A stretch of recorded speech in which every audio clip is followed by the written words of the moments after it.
Story time. Story time. Story time today, baby. We back at Target. Target really need to consider cutting me a check at this point because, that Friday night stroll between 6 and 8, that then turned into a real thing across the country. So Target need to cut me in. This particular situation happened early on in the Target stroll. And honestly, this is one of the reasons I have to reconsider my position on dating women with children. For the longest time, I really didn't care because I like kids, I work with kids, so dating a woman with a kid really wasn't a big deal until this situation. And what happened is one of the creators on this platform had made another video about dating a woman with a kid and how crazy her son was. And that reminded me about this situation because I sort of had tried to erase this one for the files because look, Tom is a good person. Tom tries to be fair and honest and loving and caring and all of that. But I'm going to tell y'all like this. I'm the villain of this story. I'm the villain. Just y'all might listen as I tell the story, y'all might see another person as the villain. But in my opinion, I'm the bad guy in this one. So listen, I'm going to get my little adult beverage here. Those who know, Crown Apple. Look. All I can say is strap on. Remember, first part on this platform, all the other parts are going to be over on my YouTube at First Off of My Opinion. And I think we're going to have a few parts with this one because, I took this one a little too far.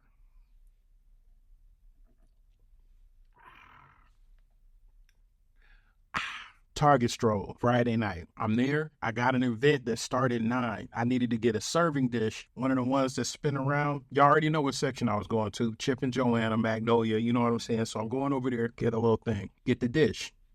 Out the corner of my eye, I see this little brown skin.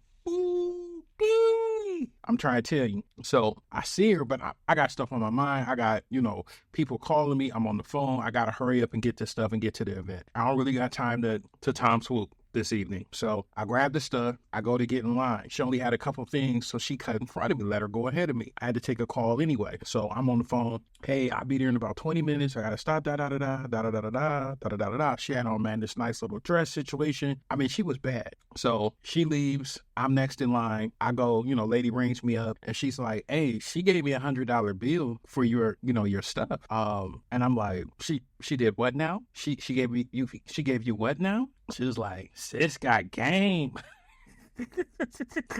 Sis got game. She didn't even give you her number. She left $100 and just bounced. So I was like, I hurried up. I ran it up and I tried to go outside and see if I can catch her. I'm thinking maybe she's sitting in her car waiting for me to come out. No, she was gone. That had me curious because I didn't know her. I barely got a good glimpse of her. I know, everything was put together, but I ain't know. So I go to the event. I do my event. By the way, if y'all want to come to any of my events, go on my Instagram, my TikTok, at Tom Swoope Events. Follow the page. Yo, I'm trying to come to y'all city. But back to the story. So I get home that night, and I'm still thinking about it. I'm like, man, I wonder who that was. And, the $100 thing threw me off because, honestly, women approach me terribly. Like, it'd be traumatic. Like, women would be like, oh, my gosh, I like him or I like this or whatever. And it'd be like, WYD in my inbox. I ain't even work real typed out words. That is weird. It's just weird. So around maybe 1 o'clock in the morning, my cousin texts me. Now, this one of my cousins, my real cousin. And if they text me or call me at 1 o'clock in the morning, somebody didn't die or somebody didn't hit the lottery or somebody need to pull out the ratchets and ride out. I look at the phone. He call me cuz. And so I call him. He hey, my homegirl just inboxed me, said she saw you at Target and she wanted to know if it's cool if I shoot the info to her. And I was like, bet. And then I told him what happened. He was like, hey, she all right too. She all right. She was like, and I was like, what you know anything about her? He's like, yeah, she got a couple of kids. She worked, for the county and just running down all her stuff. And I'm like, okay. So I thought about texting her that night, but I was like, it's kind of late. I'll wait. You know what I'm saying? So that next morning, I text her, said thank you for, purchasing, the things for the event. And she responded right As soon as I sent the text, like she responded, she was just like, "Oh, no problem. You know what I'm saying? I know you're a busy guy, and I know nobody's really taking care of you like you need to be taken care of. You know, that's all the stuff to get my skin tingly." So I'm like, okay, all right. And she's like, "You know what? I'm at work right now, but can I call you on my lunch break?" So she called me on her lunch break. We had a good conversation. Talked to her that evening, maybe the next day. Just really good conversations. You know what I'm saying? But she, she was busy. I was busy. Whatever. And then maybe like the third day, she was like, "You should let me cook you breakfast." And I was like, sidebar, I had already told her breakfast is my favorite meal. Breakfast and brunch, two of my favorite meals. Don't get me wrong, I love everything else, but breakfast and brunch, that's my get down.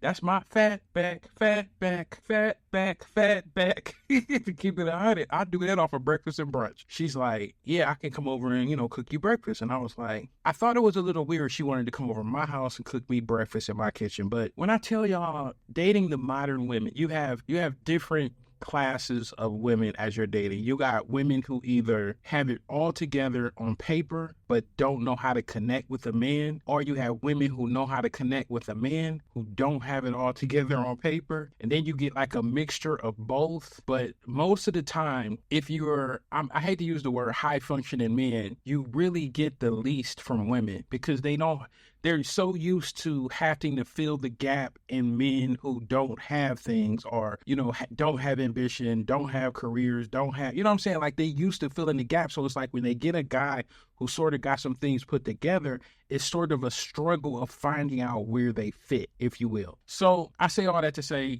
I kind of like how she was handling me. I'm not even gonna lie. Like, I kind of like how she was handling me. She came over, we in the kitchen. I'm leaned up against the counter or whatever. I got Alexa playing some music and she cooking and we talking, and it was a level of comfortability like that I hadn't had in a while. We vibing. The vibe is good. We talking or whatever. She cooks me breakfast. One of the big things, ladies, and most guys won't even say it, they'll just watch you do it. It's all about what you cook first, the bacon or the eggs. Okay? If you cook the eggs first, yeah, this is the last time you're probably gonna cook in my kitchen. Remember, cook the bacon first, ladies. Cook the bacon first. The eggs is the last thing you make, okay? I shouldn't have to tell you this. She cooked, you know what I'm saying? I eat, you know what I'm saying? We sort of started messing around just a little bit, nothing too heavy, but it was just like a vibe. We were slow dancing in the kitchen while the food was cooking, and it was cool. I can't even hold you. Like, the vibe was real while she was at my crib. Like, she kept having to take these phone calls, and she'd come back and be like, "Oh, it's just my son, da-da-da-da-da." But like, just from overhearing the conversation, I'm thinking her son is maybe like 8, 9, maybe 10 years old. Her son was 17. And like some of the stuff he'd be calling, "When you come home, that's crazy. You just out." You know what I'm saying? Like he was like her boyfriend or like her toddler son that needed like his mom. And I done did this whole thing before with, dating women with like weird relationships with their kids. Now, I say that to say this. You got, real moms, real kids, right? That relationship dynamic. But then this new age, you got these friend parents, and she was a friend parent, and it was weird. And I never had dealt with it before. I heard about it, but I never seen it in real time. So I was a little like, just the conversations they would have. Like he would be talking to her like that was his sister or like his girlfriend. And then she would be talking to him like it was her nigga or her, you know what I'm saying? It was just weird. And so she leave, you know what I'm saying? And, we go on like a couple dates. When she was with me, everything was cool. Like we go to the movie, but her phone always ringing like every 5 minutes. Like, you know what I'm saying? She on the phone, like pacifying this son. And like come to find out, she had like 2 kids. So she had a daughter who was like 13. And so when she'd be on the phone talking to the daughter, she'd be like raw, like, "Bitch, you need to do this, and bitch, you better do this, and you better take that food out like she would be raw with the daughter. But with the son called, it'd be like, "Okay, I'll be home. All right." And he's 17, she 13. Like it's like she was mad at the 13-year-old because she wasn't taking care of the 17-year-old. And I'm just like, and she would always get off the phone and be like, me and her just be having it. We be having it out every day. Me and her just be going ahead, But, and then she's so much like her dad, and I can't stand how she be.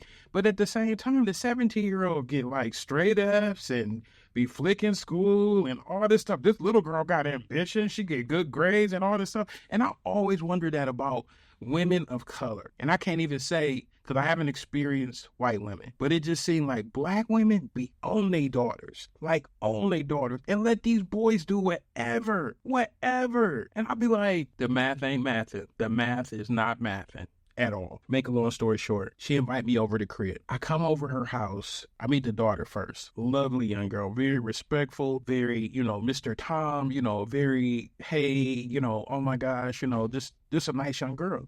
And so we talking, what I'm saying? I'm talking to the daughter, and here come the son. He come in. This what happened. So the daughter goes, so I sit down on the couch, and the daughter goes to sit down on the couch, and she's telling me, about something she was working on in school. And so the mom, she comes in there and like, don't you be sitting on my motherfucking furniture with your outside clothes on? And I'm like, I got on my outside clothes. And she like going off, she like go in there and change clothes and get their kitchen clean and all this stuff, right? And so the son come home like maybe like 15 minutes later after just playing basketball. He comes in, don't take his shoes off, don't do nothing, come in the living room, sit in the chase, like sweaty from playing basketball. She don't say nothing. Don't say nothing to this boy, nothing. He puts his feet up on the furniture and looks at me and be like, who the fuck is you? And I'm like, the nigga who about to choke you out, like, who is you talking to? Like, I don't play like that with kids. I don't play with that. No, not at all. And she was just like, oh, he's so silly, Tom. He don't mean that. He don't mean that. He said that. And I thought that was real problematic off rip. Follow me on YouTube. It goes down. Meet me over there. At First Off My Opinion. Follow me on YouTube. Go now. Hurry now. We still sit there.